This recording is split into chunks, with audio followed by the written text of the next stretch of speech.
Non, non, j'ai une question par rapport à la biodynamie. Y a-t-il eu des exploitations qui utilisent ce qui me paraît positif, c'est-à-dire les petites mares qui maintiennent la biodiversité, etc., mais qui ont expurgé tout ce qui était ésotérique, la corne de vache, la bouse, les membres d'animaux décomposés, la lune et la dynamisation de façon globale. Est-ce qu'on a pu faire un comparatif entre ces bonnes pratiques, parce qu'il y a bien une explication dans ce que tu venais de nous dire, où il y a une amélioration, c'est la meilleure amélioration du sol, quels sont les vrais critères? Parce que je ne peux pas croire que la corne fasse quelque chose. Donc, y a-t-il une étude de ce type qui nous permettrait d'éviter le mélange des genres? Voilà, c'était ma question. Oui, c'est une très bonne question. Alors, il y a deux éléments. Alors, le premier élément, j'ai un préambule. Je ne suis pas expert, donc je ne sais pas si une telle étude existe.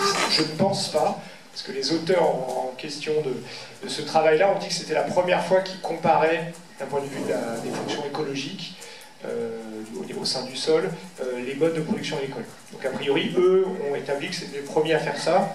Donc je ne suis pas sûr que du coup il y ait des travaux qui soient allés beaucoup plus loin. L'étude date, je crois, de 2022, donc c'est pas ultra récent, mais c'est quand même assez récent. Cela étant, clairement, l'article est plutôt bien rédigé, parce que justement, ils le disent bien à la fin. Ils disent, en fait, on ne dit pas, en disant ce qu'ils disent, on ne dit pas qu'on valide les pratiques. Ils disent simplement qu'il faudrait justement comprendre qu'est-ce qui amène ces résultats-là. Évidemment, ils ne le disent pas comme ça, mais ça me paraît très étonnant que ça puisse être un certain nombre de fondements, effectivement, un peu ésotériques de l'agriculture dynamique ou même d'autres modes de production.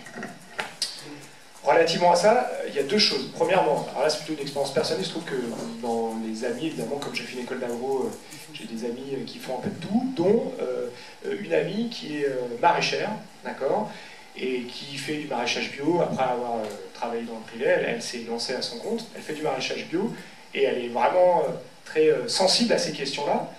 Et évidemment, elle est dans un milieu... Je pense que le maraîchage bio est particulièrement sensible à ces questions de biodynamie, etc. Et du coup, ce qu'elle me dit, en fait, elle est très clairement confrontée à ça, c'est-à-dire qu'elle voit des gens qui vont dire « Ah non, mais la biodynamie, c'est super ». Elle-même, elle voit qu'il y a beaucoup d'ésotérisme, et elle-même, en fait, a fait le choix de s'écarter de ce côté-là, tout en réfléchissant et en prenant, s'il y a des choses qui lui paraissent techniquement, agronomiquement pertinentes, certaines pratiques. Je sais pas, de dire qu'il faut travailler moins le sol quand c'est possible, qu'il faut essayer de le couvrir le maximum du temps, qu'il faut restituer beaucoup de matière organique. Voilà, c'est des choses qui n'ont rien de particulier, qui ne devraient rien avoir de particulier à l'agriculture biologique ou à l'agriculture biodynamique. Et donc, souvent, en fait, c'est un peu ce syndrome, mais en fait, c'est souvent des gens dans ces modes de production agricole qui ont une vraie sensibilité, par exemple, sur la gestion du sol. Et comme ils y sont très sensibles, ils y font très attention, et comme ils y font très attention, il y a des résultats, évidemment, qui sont plutôt positifs, quoi. Et évidemment, c'est ça qu'il faut, vous avez tout à fait raison, c'est ça qu'il faut arriver à identifier pour le ressortir de ce mode de production-là et l'amener sur les modes de production plus conventionnels. Dominique. Bonjour, je vous remercie d'avoir très bon exposé. Je voudrais signaler d'abord un problème très petit, c'est que vous avez employé beaucoup le terme non significatif, et pour le grand public ça signifie tout petit ou sans importance. Donc il faudrait chaque fois préciser pour le grand public ce que ça signifie en statistique. Et puis, je suis curieux de savoir comment on fait la synthèse des indicateurs, parce que dans un domaine que je connais mieux, l'énergie, on a vu un organisme international faire un bilan de divers indicateurs de l'impact des divers choix énergétiques. Et alors les indicateurs étaient, si je me souviens bien, l'impact sur le carbone, l'impact sur la santé publique, l'impact sur la sécurité au sens policier du terme, l'impact sur le risque de guerre, l'impact sur le niveau d'éducation et l'impact sur l'égalité homme-femme.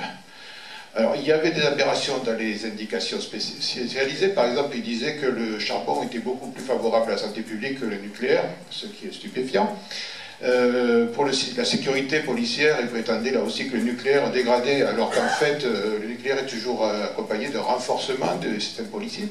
Mais surtout, je ne vois pas comment on peut faire une moyenne ou une somme de l'impact carbone et de l'égalité homme-femme. Voilà. Et alors, la question que je pose, c'est est-ce qu'on n'a pas ce risque aussi dans l'agronomie, l'étude des sols? Voilà. Et comment on fait?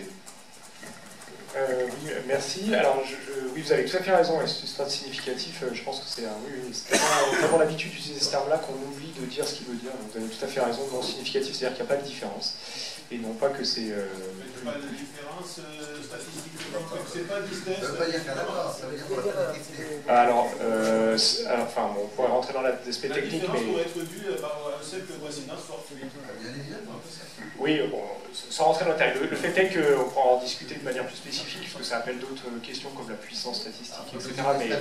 Mais le fait est que vous avez raison, en tout cas, c'est important de mieux vulgariser ces notions-là dans le grand public. La deuxième chose par votre question, c'est une question très importante et qui est très mal résolue, et pas plus pour les sols, pour l'exemple que vous avez donné. Si je prenais l'exemple du tableau de bord de la santé des sols dans l'Union européenne, bon, bah, honnêtement, c'est déjà les indicateurs, parce que malheureusement on fait avec les données qu'on est capable de cartographier sur l'ensemble de la surface européenne, les données que ça doit générer pour pouvoir renseigner ça, bah, c'est oui, sans rentrer dans le détail. Le fait est qu'on va en discuter de manière spécifique, que ça appelle d'autres questions comme la puissance. Et leur agrégation, aujourd'hui, c'est le fait est que on considère que c'est un problème quand on a plus de 2 indicateurs qui sont sur les 10 ou 15 qui sont dans le rouge. Mais une chose par votre question, c'est pourquoi? Et c'est pas plus si c'est 2 indicateurs qui ont une cohérence entre eux que 2 qui sont sur des choses complètement différentes. Et notamment, par exemple, qui sont reliés à des fonctions du sol complètement différentes. Donc ça, c'est une question qui est pleine et entière. Et honnêtement, aujourd'hui, je pense que la communauté a des idées, des pistes, mais n'a pas de réponse à cette question-là, qui est évidemment cruciale. Une de ces pistes-là, c'est probablement en fait qu'on ne peut pas imaginer une façon unique d'agréger ces indicateurs, et que certainement, il faut le faire en fonction des objectifs qui sont derrière. Par exemple, dans l'expertise collective pilotée par l'INRAE, la RED très récente, il y a 6 fonctions. Alors, en fait, en fonction de la fonction à laquelle on s'intéresse, eh ben, on ne va peut-être pas agréger les indicateurs de la même façon pour dire, bah oui, voilà, là on a l'impression que la fonction est bien soutenue dans le sol, pour telle et telle raison, et parce qu'il y a tel et tel indicateur qui, agrégé de manière cohérente, indique ça. Et pour une autre fonction, ça va être des indicateurs éventuellement complètement différents ou agrégés de manière différente. Voilà. Donc ça, c'est les pistes, mais à ma connaissance, aujourd'hui, on n'a pas la capacité de faire ça mieux qu'en cumulant des indicateurs qui, je suis d'accord, des fois, on associe des carottes et des choux. Alors, on a Victor, Florent et après Gilles. Moi-même. Est-ce qu'il y a d'autres personnes qui veulent intervenir tout à l'heure? Non, il n'y en a pas. Jean-Luc, après moi. Victor. Oui, merci pour le très bon exposé. Parmi les références citées tout à fait à la fin, moi j'aurais aimé qu'il apparaisse par exemple le livre de vulgarisation qui est très bien fait, je pense, de Marc-André Sellos, L'origine du monde. Je pense qu'il est accessible à la majorité du public, il ne parle que des sols. Voilà, ça c'est une remarque. La question que je vous posais, c'est par rapport à la santé des sols. Le terme me paraît un peu ambigu. Du moins qu'au départ, on a dit que la mort, ça n'existait pas pour le sol. Quelle est l'influence du changement climatique sur la santé des sols? Et une question secondaire, ce serait, qu'est-ce que vous pensez du labour en général, en profondeur ou en surface, ou pas de labour du tout, sur la santé du sol, ou les pratiques agricoles, ou le rendement, etc. Oui, merci pour cet ajout. C'est vrai, alors je n'ai pas lu le livre de Marc-André Sellos, mais effectivement j'en ai entendu du bien. Il se trouve que le podcast dont j'avais parlé, la sanitaire, et c'était un des experts invités. Donc oui, c'est quelqu'un en plus qui est très impliqué en tout cas dans les réponses et les partis pris dans sa vulgarisation au grand public. Donc oui, en général, c'est souvent assez marquant. Donc ce livre-là est certainement très bien. Pour ce qui est de la notion de santé du sol, ce que vous pointez, c'est très juste, et d'ailleurs c'est pointé dans l'expertise scientifique collective. C'est pour ça d'ailleurs que je le traduis ici en disant que le consensus sur le concept n'est pas complètement sédimenté. Il y a une partie de la communauté scientifique qui dit bah non, santé, non, c'est un peu galvaudé, on parle d'un compartiment physique, la santé traditionnellement on l'utilise pour des organismes vivants dont on évalue l'état de santé. Là c'est quand même, et notamment la santé humaine en particulier, Là, c'est quand même problématique. On mélange un peu valeur-effet, quoi. Donc c'est en partie vrai. Et une partie de la réponse, c'est de dire que oui, mais il faut aussi que la science soit parlante vis-à-vis de la société au sens large, les décideurs, etc. Et donc il faut aussi des fois, en définissant correctement ce qu'on entend par les termes, y compris quand on en a une considération un peu différente de l'usage classique par ailleurs, utiliser des termes qui permettent d'agréger la sensibilité. Et c'est dans ce sens-là qu'a été choisi le terme de santé des sols, qui est en partie discutable, mais à mon avis, il est intéressant si on définit bien ce qu'on entend derrière. C'est-à-dire que c'est le soutien des fonctions et pas de savoir si un organisme est en bonne ou en mauvaise santé. Voilà.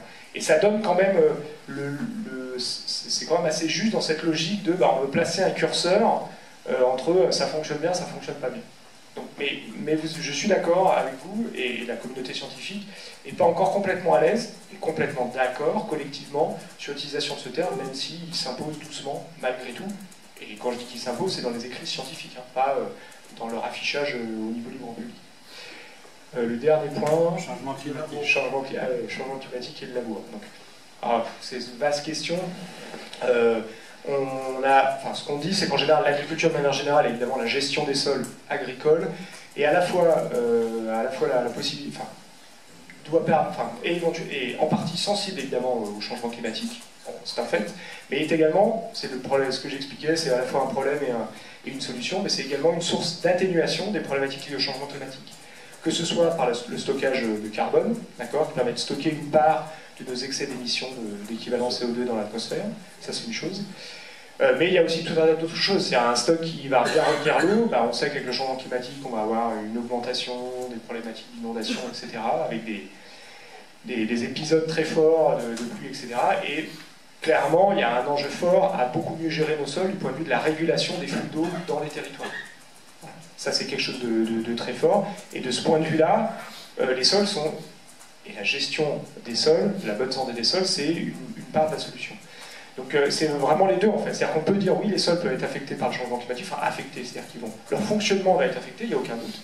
Par exemple, je prends un exemple, l'augmentation des températures va faire que s'il y a un minimum d'eau dans le sol, la minéralisation de la matière organique va augmenter. Voilà. Mais cette minéralisation va aussi être peut-être en partie compensée par le fait que les plants vont être plus poussés, donc vont injecter aussi plus de carbone dans le sol. Donc la résultante de ça, on ne peut pas dire ça va être blanc ou ça va être noir, c'est évidemment très contexte dépendant. C'est clairement un souci central des institutions, notamment de recherche agronomique aujourd'hui, partout dans le monde. Cette question de la contribution de l'agriculture, à la fois en termes d'impact du changement climatique sur elle et d'atténuation du changement climatique. Ça, c'est ce point-là. Et le tout dernier qui était sur le labour, je ne vais pas vous donner je vais vous donner une réponse de Normand, en fait, évidemment, ça dépend. C'est-à-dire que la seule chose avec laquelle je peux vous donner une réponse claire, c'est les gens qui disent zéro, il n'y a pas de discussion, c'est zéro travail du sol. Et les gens qui disent non, mais moi je passe ma charrue tous les ans sans me poser de questions. Je pense que c'est ces deux solutions-là qui sont probablement extrêmes et qui a priori vont correspondre à la bonne solution dans peu de contextes. Voilà. Bien sûr que en fait, ne pas travailler le sol, il n'y a aucun doute. Je parlais avec des collègues qui sont écologues du sol, spécialistes des vers de terre. Ils disent bah oui, évidemment, ne pas labourer, il n'y a pas de doute qu'un ver de terre, il va préférer. Le fait est, c'est qu'il n'y a pas que la considération de la vie du ver de terre pour considérer qu'un sol fonctionne bien. Et donc, c'est plus complexe que ça. Et voilà, je ne vais pas ici faire l'histoire de la problématique de l'agriculture de conservation ou pas agriculture de conservation. C'est une longue question qui mériterait un exposé futur peut-être, ici. Mais ce qu'il faut retenir, c'est qu'à mon avis, la seule mauvaise posture, c'est celle qui dit c'est jamais ou toujours. Ce qui me semble bien, c'est pas que c'est bien, mais ce qui me semble adapté, c'est de se poser quel est mon contexte, quels sont mes objectifs, par exemple en termes de production agricole, et de participation de l'agriculture à l'entretien du territoire. On oublie souvent l'agriculture n'est pas là que pour produire, même si elle est d'abord là pour produire. Et du coup, comment la gestion de mon sol, et notamment du travail du sol, me permet de réaliser les objectifs que je me fixe, voilà, ou qui me sont imposés par les pouvoirs publics, etc. Et donc il n'y a pas de bonne solution relativement à ça. Et je ne suis pas spécialiste du travail du sol, mais il n'y a clairement pas une bonne solution. Laurent. Du Larsen. Non, oui. J'avais deux questions. La première, vous avez magnifiquement répondu question de la biodynamie. Alors, il y a quelques mois, on a eu une magnifique séance ici sur quelqu'un qui a dézingué en règle la biodynamie, donc ça faisait drôle de l'avoir réhabilité en arrivant en tête du hit parade des bonnes pratiques dans le papier. Et donc, très bonne. Enfin, vous avez clarifié la situation, donc très bien. Deuxième chose, c'est plus une remarque. Moi, j'ai fait de l'agronomie aussi et j'ai étudié peut-être 20 ans avant vous. Et à l'époque, il y avait les mêmes débats que vous avez décrits là sur la santé des sols, c'était sur le concept de fertilité. Alors on disait que c'était un peu, j'allais dire, c'est une quarantaine d'années, c'était un peu le début de l'agronomie scientifique. Et on parlait des composantes physiques, chimiques, biologiques de la fertilité, on cherchait des indicateurs. Voilà, maintenant on est sur la santé des sols, c'est évidemment bien plus avancé avec des composantes bien plus diversifiées que les seules de la fertilité. Alors à l'époque, mais vous en avez finalement assez peu parlé, le fertilomètre, entre guillemets, c'était la matière organique. On disait, plus il y a de la matière organique dans les sols, plus c'est bon. Parce que la matière organique, c'est bon pour les vers de terre, parce qu'ils aiment bien, et puis ils se développent. C'est bon parce que ça piège du carbone qui ne se retrouve pas dans l'atmosphère. Donc pour l'effet de serre, c'est bien parce que ça libère quand il faut des nutriments, ça empiège, etc. Pour la structure des sols, que les sols retiennent mieux l'eau, etc. Donc on avait un peu une identification en disant un bon sol, c'est un sol qui a beaucoup de matière organique, point. Alors à travers votre exposé, on voit une énorme diversification et des avancées, donc bravo. Merci, c'est des avancées de la communauté, clairement. Alors, il y a plusieurs choses. Donc, alors, un point, je pense, sur l'histoire pour revenir sur l'exemple du résultat, là, qui, entre guillemets, comme vous le terme, Florent, qui remettait un peu l'agriculture biodynamique en haut du hit parade en termes de mode de production. Il faut aussi voir, et ça rejoint la réponse à la question précédente, c'est que ça ne regardait que la fonction écologique. Ce qui est certes une fonction importante, mais ce n'est pas l'alpha et l'oméga du fonctionnement du sol non plus. C'est-à-dire qu'il y a d'autres choses. Peut-être que dans ces systèmes-là, il y a aussi des choses qui fonctionnent moins bien dans ce mode de production que pour d'autres. Et donc, encore une fois, ça repose aussi la question de comment on agrège des informations qui sont sur par exemple, des fonctions différentes, qui sont censées servir un objectif. C'est-à-dire que se dire, on est mieux en termes d'abondance, de diversité et de fonctionnement des organismes vivants du sol en agriculture biodynamique, ça ne veut pas dire que, par exemple, la productivité va être bonne. Ce n'est pas une certitude. Voilà, ça peut, mais c'est pas sûr. Donc ça, c'est un autre aspect où il faut voir la limite de ce travail-là, malgré tout l'intérêt de ce travail. Ça, c'est le premier point. Le deuxième point, bien sûr, une part de la science, je ne dirais pas essayer de réinventer la roue, mais on est sur les épaules des grands hommes et grandes femmes qui ont été derrière nous, c'est-à-dire on reprend une partie de ce travail-là, parfois en changeant les termes, un peu pour changer les termes, et parfois quand même, je pense qu'il y a du progrès, vous allez signifier, je pense que c'est très vrai qu'on a diversifié les types d'indicateurs et qu'on a solidifié des indicateurs un peu nouveaux, et c'est notamment aussi ça, c'est un élément de réponse que je n'avais pas pensé sur le concept de santé des sols. Une des raisons pour lesquelles il a été aussi amené et qu'il est un peu défendu aujourd'hui, c'est que la diversification, ce qu'on a beaucoup amené, c'est l'intégration de la composante biologique qui est mieux caractérisée, mieux connue, et on commence à avoir des choses un peu opérationnelles. C'est-à-dire qu'on commence à savoir faire un peu autre chose que je compte des vers de terre, des colamboles, des fourmis, je fais de la biomasse totale de micro-organismes. On sait faire des choses aujourd'hui quand même bien plus complexes, et on commence à arriver à interpréter ça en termes de santé sol, de fonctionnement des sols. Et cet aspect de meilleure considération du biologique, c'est ça aussi que défendent un peu les gens derrière le fait d'utiliser le vocable de santé des sols, où la notion de santé revêt est assez intuitivement reliée à la notion de biologie. Voilà. Alors c'est incomplètement satisfaisant, ça ne défend pas ce terme-là, mais ça explique pourquoi le consensus scientifique va doucement dans cette direction. Alors, je vais me poser une question. Après, c'est Jean-Luc. Est-ce qu'il y a d'autres personnes qui veulent s'intervenir? Dominique, féminin. D'accord. Donc, c'est bien. Alors, moi, je voudrais faire écho à ce qu'ont dit Jean-Luc et Florent. avec lesquels je ne dirais pas que je suis toujours d'accord, parce qu'il ne faut pas dire toujours, mais quand même quasiment tout le temps, sur l'histoire de la biodynamie.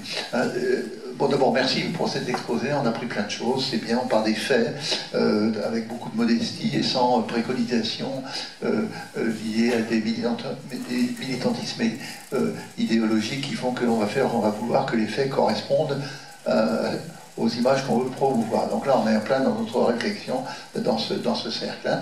Donc on est en phase, vous le saviez d'ailleurs. Alors la biodynamie, moi je suis quand même très gêné. C'est une question de communication, pas de fait, dans la façon dont vous le présentez, parce que, comme ça a été dit, on a l'impression que la biodynamie, du coup, c'est ce qu'il y a de mieux.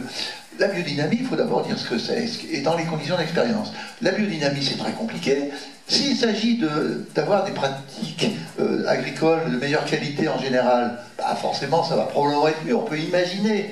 Mais s'il s'agit de parler des phases de la Lune, des cornes de bœuf avec la bouse séchée aux quatre coins de la parcelle, etc., voire de l'anthroposophie du New Age, c'est vrai que là, ça va plus. Donc, or, tout ça, ça se mélange. Hein, et si quand vous présentez ça, ben on dit, ben, vous voyez bien, faut tenir compte des phases de la Lune pour planter. Alors peut-être, mais ça n'a pas été prouvé. Donc, moi, vous faites une promotion involontairement, parce que je pense que c'est pas ce que vous pensez, de la biodynamie en mettant tout dans le même panier. Donc ça, c'est dangereux. Alors je ne sais pas comment il faudrait l'exprimer. C'est pas facile, hein, définir ce que c'est. Mais comme de toute façon, vous avez dû prendre tout ce qui était biodynamie, il doit y avoir un fratrage un peu tout, ce qui fait que vous ne pouvez probablement pas démêler. En tout cas, cette présentation, elle me semble risquée par rapport à toute la désinformation qu'on subit au niveau des informateurs du grand public qui ont toute la place. Hein. Donc il faut quand même essayer de contribuer pour remettre les choses à leur place. On a eu effectivement quelque chose sur la biodynamie qui a montré à quel point la biodynamie, avec tous les aspects ésotériques, tout ça, était une stupidité totale, était une arnaque. Voilà, je crois que j'avais autre chose à dire, mais c'est pas grave. Merci. Non, monsieur, d'abord, va répondre. C'était plus un commentaire, donc je vais juste alimenter ce commentaire-là. Déjà, je ne vous donnerai pas mon avis, parce que mon avis n'a pas d'importance. Mon but, c'était de rapporter plutôt les éléments de la communauté. Et moi, le premier, quand j'ai lu cet article, j'ai fait quoi je suis surpris, mais non. Et en fait, non, en lisant, parce que je me suis dit, bon, ok, je vais lire ce que les auteurs, il se trouve qu'il y en a un que je connais le nom, il y en a un autre que j'ai rencontré, que je connais un peu scientifiquement. C'est des gens vraiment très sérieux, enfin, l'ensemble des auteurs sont des gens vraiment très sérieux.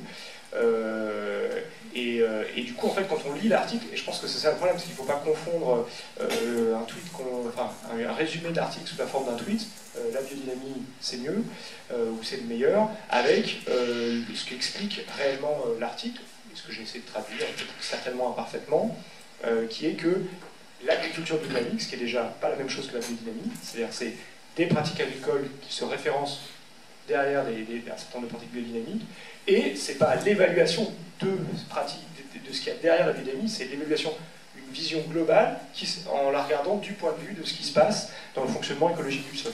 Et donc voilà, les faits sont ceux-là, et je trouve que c'est très bien dit par les auteurs dans l'article. Et encore une fois, en fait, je pense qu'un des problèmes qu'on a aujourd'hui, c'est qu'il faut accepter qu'il y a un peu de complexité dans le discours. Voilà, c'est pas compliqué, c'est complexe, et qu'il faut dire cette complexité, et que peut-être que ça doit amener, si on se dit, bon, moi ça me paraît vraiment n'importe quoi, de se dire, ok, peut-être qu'en fait, il y a quand même des choses à aller chercher derrière les pratiques qui sont là-dedans, et qui sont pertinentes, du point de vue par exemple de l'entretien du sol, évidemment, certainement en oubliant plein d'autres choses. Et l'article le dit assez clairement, alors il le dit dans des termes très neutre scientifiquement, en disant que ça ne valide en rien ces pratiques-là, parce que c'est pas ça qui a été évalué. Mais c'est comme ça, entre guillemets, qu'ils ont évité, je pense, la polémique scientifique quand l'article a été relu, c'est qu'ils sont relativement neutres dans cette prise de parole. Et de ce point de vue-là, je trouve que c'est intéressant, y compris parce que c'est typiquement le genre d'article où moi, ça me fait vaciller un peu sur mes considérations, et j'imagine un nombre aussi parmi vous. Et justement, il faut le prendre positivement, c'est-à-dire qu'on ne peut pas juste sans cesse marteler la biodynamie, c'est nul, c'est nul, c'est nul, parce que c'est ésotérique, etc. Je pense qu'il faut aussi se dire, oui, peut-être que des fois, il y a certaines pratiques qui sont pertinentes au point de vue de l'agriculture, et l'intérêt, c'est de savoir extraire ça, y compris de choses qui, globalement, nous semblent peut-être farfelues, mais d'extraire certaines choses qui, elles, ont un intérêt. Et ça, je dirais que ça se fait tout le temps, y compris dans la science. La science, ça marche exactement comme ça. Il y a un moment des choses qu'on considère comme un épiphénomène complètement farfelu et qui un jour devienne le dogme central, parce que on a fini par convaincre que, bah, en fait, oui, non, c'est vrai. Non, bah, on est d'accord. Hein. Et si le fait de mettre de la pelouse dans les machins aux quatre coins de la parcelle, c'est efficace, que c'est validé par une étude correcte, et par plusieurs études qui disent la même chose, on prendra. Hein, on trouvera ça bizarre et après on se préoccupera après d'essayer d'expliquer. Hein, on est d'accord. Mais là, dans le fratras de ce qu'est la biodynamie, si vous mettez des choses efficaces et des choses qui sont farfelues, les gens ils prennent tout. Mon problème, je vous l'ai dit au début, c'est un problème de communication. La diapositive où vous montrez les trucs supérieurs ou inférieurs, etc., ça induit en erreur. C'est ça qui est gênant et c'est dangereux. Parce que du coup, les gens ils vont comprendre la Lune. Hein, et la bouche, ils ne vont pas comprendre le reste. C'est le risque de la communication. Vous dites que c'est très complexe, oui, mais là, la diapo, elle est simplificatrice. Voilà, donc il y a... moi, c'est un souci. Après, bon, cela dit, c'est compliqué, alors c'est compliqué. Après, nous avons Dominique Bouetté. Jean-Luc d'abord. Oui, d'abord, ma question, c'était comment, quand tu rencontres des gens comme c'est Claudia et Lydia et Claude Bourguignon, bon, qui disent le contraire de ce que tu as, quels sont leurs arguments et comment tu les combats, comment tu les contredis? Est-ce que tu l'as fait d'abord? Est-ce que tu es en train de contradiction avec eux? Ça, c'est une question. Et puis après, une deuxième chose, moi j'ai enregistré récemment sur Arte une émission qui démontrait, c'est un truc sur lequel Florent est assez pointu, je sais, par d'autres canons, que les sols sont plus efficaces en termes de captation du CO2 que le couvert forestier. Ce qui est complètement contre-intuitif, mais apparemment ça a été prouvé. Bon, les sols c'est ton sujet, est-ce que tu peux en dire un mot? Alors je vais commencer par la deuxième question. Oui, bah, moi je suis pas spécialiste du carbone du sol et encore moins du stockage ou de la séquestration du carbone dans les sols, mais oui, ce qui est clairement dit par la communauté scientifique, et bon, c'est dommage que ce ne soit pas entendu tel quel, mais y compris tel quel, mais c'est que le plus grand stock actionnable de carbone, où on peut stocker du carbone, notamment organique, à la surface de la planète, c'est les sols. Voilà. Les sols, pardon, même sans couvert forestier, c'est ça qui est un peu surprenant. Oui, les sols, peu importe l'utilisation des sols. Quoi. Donc Florent voudra peut-être, il est même certainement plus compétent que moi pour l'aborder. Mais le fait est que voilà, donc oui, je peux dire que oui, par rapport à ça, je sais pas, Florent. Oui, non, mais je suis complètement d'accord avec ce que tu dis. Stocker durablement, c'est ça. Le couvert forestier, lui, il a du bois, mais qui est utilisé, qui est recyclé, etc.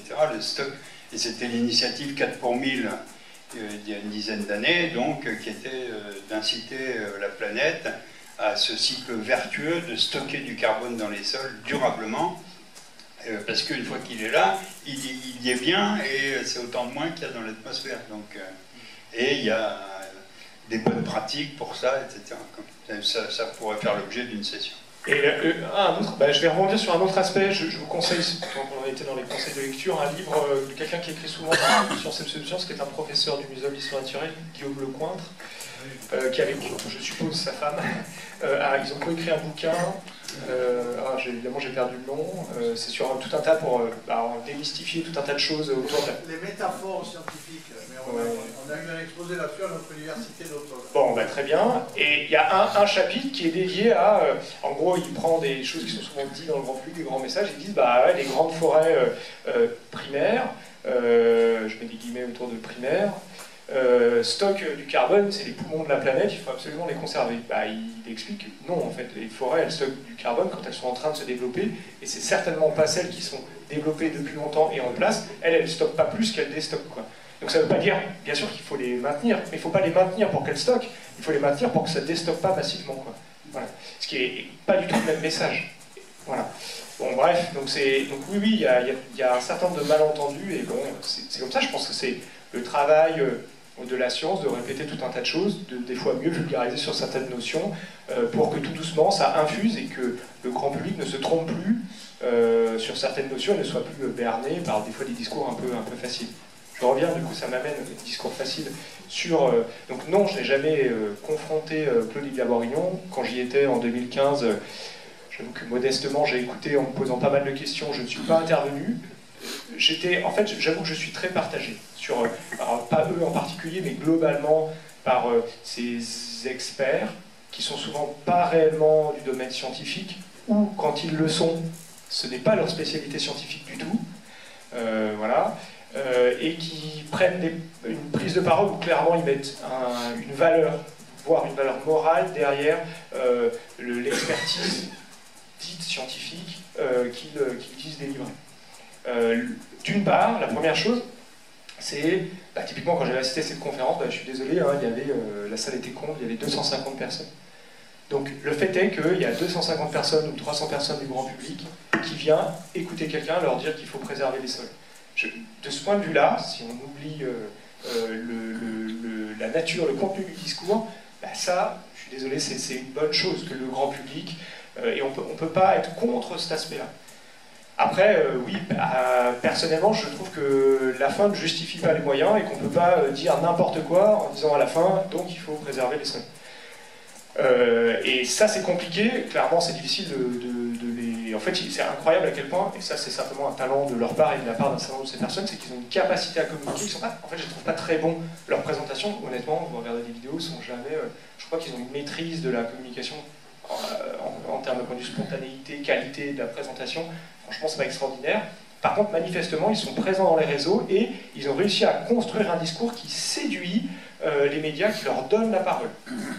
Contrer ça, je ne sais pas, est-ce qu'il faut le faire ou pas. Je pense que quand on doit dire quelque chose et qui confronte, on doit le dire, ce que j'ai fait ce matin. Après, il ne faut pas rechercher ça. Et je pense, je pressens que si confrontation il y avait, entre guillemets, le rime de boxe de façon conférence, où ils sont là et on répond à ça. J'ai assisté une fois ça sur la thématique des OGM, d'accord, où il y avait en l'occurrence à l'époque Gilles-Éric Serralini qui venait faire une conférence, et j'étais étudiant, j'ai fait mon école d'agronomie à Clermont-Ferrand.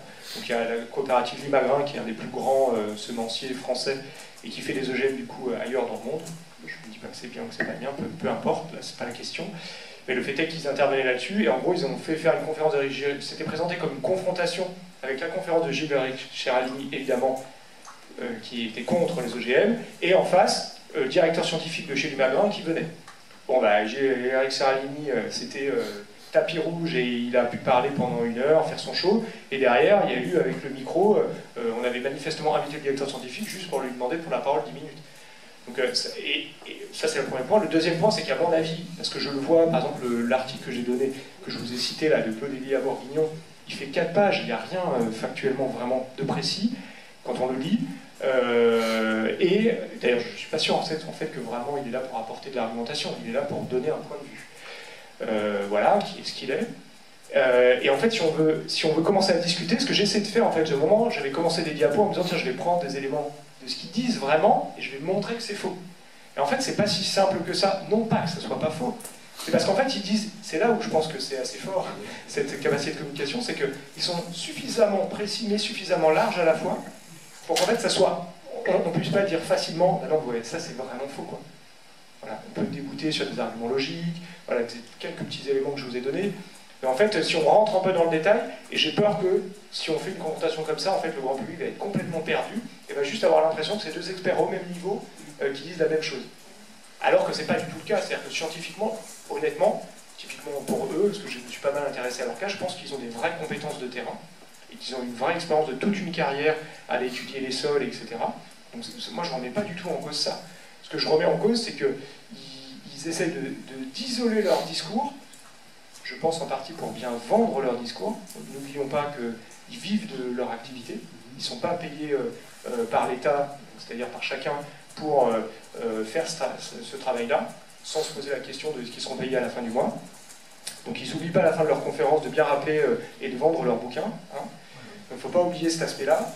Donc ils font du commerce, ces gens-là aussi, ils ne font pas que ça, et que du coup ils s'individualisent et surtout ne se mélangent pas à la sphère scientifique. Ouh là là là là, parce que ça les obligerait d'une part à devoir faire le travail de connaissance de ce que fait la science et de comment avance la science académique, et quelque part en fait ça les remettrait au milieu du jeu, quoi. Au milieu du jeu au sens au milieu des autres, mais en étant pas tellement différents des autres, quoi. Et ils veulent surtout pas ça, ils veulent être différents pour qu'on vienne les voir eux, pour travailler avec eux, quoi. Alors qu'il y a clairement d'autres experts qui font des choses très opérationnelles, un peu dans les mêmes démarches, et qui au contraire, eux, se connectent c'est tout à fait possible dans ce genre de structure, de monter des bureaux d'études ou des petits labos comme ça, et de déposer des projets avec des institutions de recherche sérieuses, et d'avancer, de développer sérieusement des outils. Il y a tout un tas de bureaux d'études, de labos qui font ça, et évidemment ils sont moins visibles, parce qu'ils ont clairement moins le temps d'être dans les médias et de balancer des grands discours. Alors, nous avons Dominique, après Romy, quelqu'un d'autre? Et Olivier. Alors, c'est l'heure d'été là-haut, hein. On a jusqu'à midi. Alors, l'heure est là-haut, à l'avance de la reine, il est midi juste, donc on a jusqu'à midi et demi, donc éventuellement 20-25 pour avoir un peu de marge. N'hésitez pas. C'est pas une raison pour être long. Oui, s'il vous plaît. Sur un autre aspect, l'aspect pollution des sols. Alors, c'est peut-être plus une question des sols industriels, mais nous avons eu des belles cartes sur les sols agricoles, mais je voudrais savoir un peu s'il y a un chiffrage des proportions des sols qui sont retirés justement du fait de la pollution ou du stockage de produits nucléaires ou d'autres choses à la production agricole, justement. Oui, alors c'était complètement l'objet du fameux dossier dans SPS, là, donc du début d'année, le numéro 347, celui qui est sur la table là-bas. Donc je vous invite à le regarder, parce que ça demande un peu plus de développement que la réponse que je vais vous faire là. Alors c'était ciblé sur les sols agricoles, qui est quand même un champ de compétences déjà assez large, en tout cas pour les capacités qui sont les miennes, j'essaye déjà d'en faire le tour et c'est déjà pas mal. Et on différencie généralement quand même les problématiques de contamination des sols agricoles de ce qu'on appelle, dans le jargon réglementaire français, les sites et sols pollués, qui sont souvent associés à des niveaux de contamination très lourds, plus généralement associés à des activités, soit les milieux urbains, soit des activités industrielles importantes. Donc, sur ce deuxième point, c'est les sites et sols pollués, je ne suis pas très bon sur les chiffres. Ce que je peux te dire, et c'est certainement une très forte sous-évaluation de la réalité, c'est qu'on a, à l'échelle européenne, plusieurs dizaines de milliers certainement de sites comme ça, plus ou moins bien référencés, c'est-à-dire dont on sait plus ou moins bien quelle est la diversité des contaminants présents, quels sont les niveaux de concentration de ces contaminants, et sur lesquels encore plus il y a une évaluation du risque lié, c'est-à-dire risque pour l'environnement, pour les riverains, etc. Donc voilà, ce qu'on peut dire, c'est que c'est quand même évidemment préoccupant et qu'il y a une importante partie de la communauté scientifique qui s'intéresse à ces cas-là, et que la grosse difficulté, c'est, je pense, de traduire les connaissances qui sont toujours très en avance par rapport à la traduction réglementaire. C'est toujours très dur de traduire dans la réglementation, parce que le souci, c'est toujours de dire, ok, sur les aspects environnementaux, on contraint, c'est le sens de l'histoire, de contraindre toujours un peu plus d'un point de vue des réglementations environnementales pour s'assurer qu'on minimise les impacts environnementaux et pour la santé humaine. Tout en ne fermant pas la possibilité à un certain nombre d'activités humaines. Enfin, voilà, il faut être réaliste, et c'est pas une question d'être, je sais pas, capitaliste ou autre, c'est pas une vision politique, quoi. C'est une réalité, on fait des choses, et on peut pas arrêter de faire parce qu'on pense qu'il y a un risque, il faut mesurer ça. Et la réglementation a du mal à trouver le juste milieu. Alors des fois on peut trouver que c'est un manque de courage, quand on considère que les faits sont suffisamment forts. Des fois, on peut considérer que c'est une bonne chose. Voilà, je pense qu'on trouvera des exemples pour tout. Le fait est, c'est que voilà, la réglementation a du mal à avancer. L'exemple de la directive sur les sols, bon, l'aspect contamination, voilà, ce que dit la directive, c'est qu'on va déjà faire un suivi exhaustif des sites et sols contaminés. Voilà, aujourd'hui, ce que va peut-être un jour imposer l'Union européenne, c'est qu'on sache vraiment la quantité de sites et sols pollués.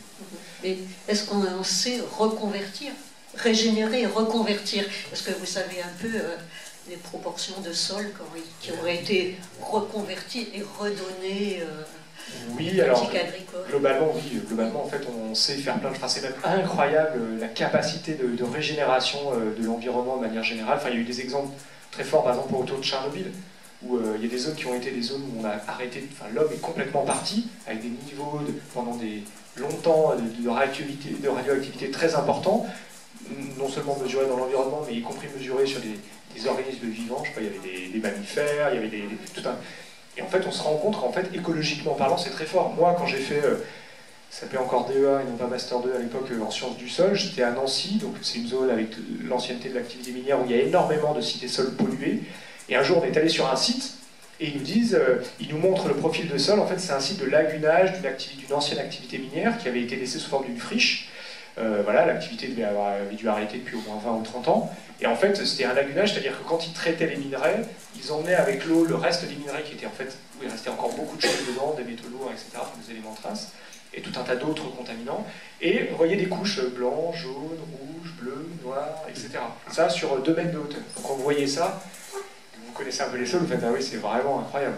Et en fait, ils nous ont dit un jour, ils ont fait venir, sans le dire, un écologue spécialiste du développement en fait, des couverts de végétation jusqu'à des forêts de cette zone-là de la France. Ils l'ont amené, ils lui ont dit qu'est-ce que vous pouvez nous dire sur le développement écologique. La personne est arrivée, il fait ah bon, on voit ça, il y a encore une strate herbacée, il y a des arbres, c'est tel type d'arbre. Il dit bah là, on voit classiquement que il n'y avait rien et qu'il y a une dizaine d'années, on a laissé la végétation naturellement repartir. Vous voyez, on voit telle strate. Il a redécrit la succession végétale en disant c'est tout à fait normal. Derrière, les collègues lui ont montré le profil de sol, avec les concentrations qui montaient de différents éléments traces, du plomb par exemple, du cadmium dans les feuilles qui retombaient au sol, enfin, tout le cycle de ces contaminants qui passaient dans la végétation retombait, et en fait il n'en croyait pas ses yeux, cet écologue-là, qui était lui habitué au milieu naturel, il dit bah, la succession écologique est normale. Voilà. Et donc ce qu'on voit par rapport à ça, et c'est vraiment les démarches aujourd'hui pour réhabiliter ces sols-là, c'est d'essayer de remettre en fait, enfin déjà de dire bon, quels sont les risques. Par exemple, certains endroits, il ne faut vraiment pas que l'être humain y aille, donc vraiment on laisse des friches se développer, et en fait on laisse beaucoup faire la nature, quoi. On fait beaucoup de renaturation, et on réintroduit là où on peut des activités humaines qui sont adaptées. Évidemment, pas l'agriculture, mais il y a plein de zones, d'anciennes zones d'industrie où on va faire des jardins pour des loisirs, des choses qui sont adaptées au contexte de contamination, et en général on essaie de fixer la contamination. Maintenant, on évite de dire qu'on va enlever la contamination, globalement ça marche très mal, ou quand on fait ça avec des méthodes souvent chimiques, on dénature tellement les sols par ailleurs sur plein d'autres fonctions et propriétés, et puis ça a un tel coût que c'est à la fois ni rentable ni très performant d'un point de vue environnemental. Du coup, on essaye plutôt de fixer la contamination et de mettre en place des activités, de remettre en activité des sites avec des activités qui sont compatibles pour minimiser les impacts sanitaires ou environnementaux. Voilà. Donc il y a des solutions, et souvent, enfin, clairement, on va le dire, hein, la meilleure des solutions, c'est de ne pas générer la contamination. Oui, j'ai une question pour moi et une pour ma voisine qui n'a pas osé. Alors ma question c'est, bon je suis un peu hors sujet, mais je voulais vous demander, puisque vous étudiez les sols, que peut-on penser de ce monsieur qui nous dit que les arbres communiquent entre eux au niveau des racines, je crois, enfin un truc comme ça, ce qui paraît un peu farfelu. Et la question de ma voisine, c'est jusqu'à quel point le glyphosate contamine les sols et combien de temps cette contamination est présente. C'est bien parce que je suis spécialiste d'aucune des deux questions. Et donc je suis tellement, enfin comme tout le monde en fait, on est réellement spécialiste d'une tête d'épingle de la thématique. Alors je vais donner quelques éléments, mais voilà, considérez bien que je suis spécialiste d'aucune de ces deux questions. Je travaille sur la contamination des sols, mais justement pas des pesticides, pour diverses raisons qui s'expliqueraient, mais bon, il y a peu d'intérêt à l'expliquer ici. Donc le premier point qui était sur, j'ai oublié l'imprécisité, sur les... Les arbres communiquent. Oui. Oui, alors j'ai lu un livre comme ça qu'on m'avait offert. Ah, c'est un super livre, c'est un forestier allemand qui avait écrit ça, j'ai perdu son nom. J'ai lu le livre en étant circonspect, mais je ne suis pas écologue du sol ni biologiste du sol, donc voilà, j'étais juste circonspect. J'ai posé des questions à des collègues, donc ce que j'en comprends, c'est que les faits sont vrais de manière générale. On va revenir un peu à ce que je disais tout à l'heure. Oui, bien sûr, en fait, notamment via les mycorhizes, par exemple, donc ces champignons qui se développent dans les sols, qui parfois donnent les champignons qu'on récolte et qu'on déguste, mais en fait, il y a beaucoup plus de champignons dans le sol que de champignons qui se traduisent par une fructification sous forme d'un champignon qu'on mange. Pardon. Et de ce point de vue-là, oui, en fait, il y a clairement, je crois que c'est ce qu'on appelle les anastomoses, c'est-à-dire ces champignons de plusieurs arbres, notamment ces mêmes espèces, fusionnent entre eux et en fait échangent des choses. Alors, à dire qu'il y a de la communication, c'est-à-dire que ça communique au sens où on l'entend un peu communément, où on est au téléphone et on communique en mots, on s'échange d'informations, non, il y a certainement des échanges. Non, mais par état vibratoire. Par état vibratoire. Oui, les fréquences. Oui, peut-être. Alors là, c'est encore plus en dehors de mon champ de compétences. Mais ce qui est sûr, c'est que d'un point de vue, en termes de connexion, entre guillemets, oui, cette connexion existe, manifestement. La question qu'on peut se poser, c'est à quel point elle est fréquente. C'est-à-dire, est-ce que c'est... Là, on va dehors, il y a 2 arbres, est-ce que c'est déjà le cas? Ils sont connectés, entre guillemets, via des champignons, des mycorhizes, ou est-ce que c'est quand même un peu spécifique de certains milieux? Ça, moi, je ne suis pas capable de le dire, mais c'est la première question qu'on a en droit de se poser. Et après, c'est la nature de la communication des informations échangées.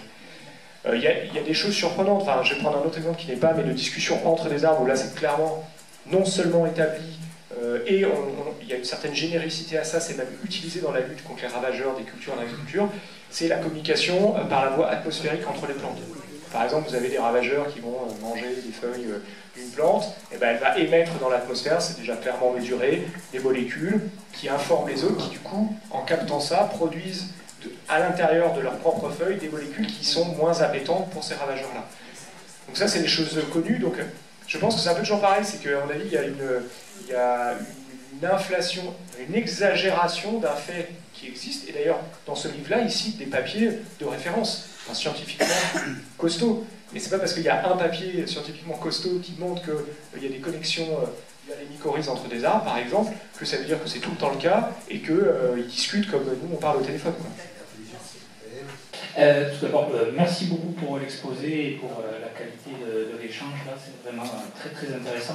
J'ai une question un petit peu en marge de la santé des sols. J'ai découvert par l'intermédiaire du youtubeur Jérémy Graham l'existence de la géobiologie et de l'influence des géobiologues dans les chambres d'agriculture pour un certain nombre de décisions qui concernent quand même les sols, l'implantation de certaines installations, etc.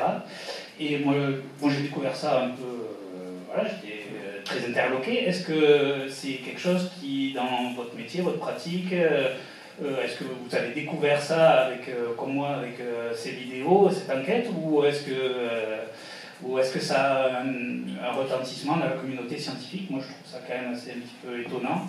Et voilà, en tant que spécialiste des sols, peut-être vous avez été confronté à ces profils-là. Alors, j'avoue que je ne saurais pas bien définir ce qu'on entend par géobiologie. Pour moi, c'est l'utilisation de la radiesthésie, des baguettes de sourcier, des cheminées telluriques, ce genre de choses, et qui ont pignon sur rue dans les chambres d'agriculture, avec des personnes qui sont payées par de l'argent public, salariés des chambres d'agriculture, pour faire des études géobiologiques sur les sols, et notamment qui sont consultés lors des études pour l'installation d'éoliennes. C'était documenté dans l'enquête sur Internet. Mais j'imagine d'autres types d'installations. Je ne suis pas sûr quand même que ce soit le premier des soucis des chambres d'agriculture. Juste là-dessus, il y a eu une intervention très ferme de notre ministre de l'Agriculture il y a 2 jours pour s'engageant à décontaminer les services de l'État et les chambres d'agriculture de ces pratiques qui n'auraient jamais dû exister. Effectivement aussi. Très bien, on est à jour. Denis, tu parlais? Simplement, à propos de...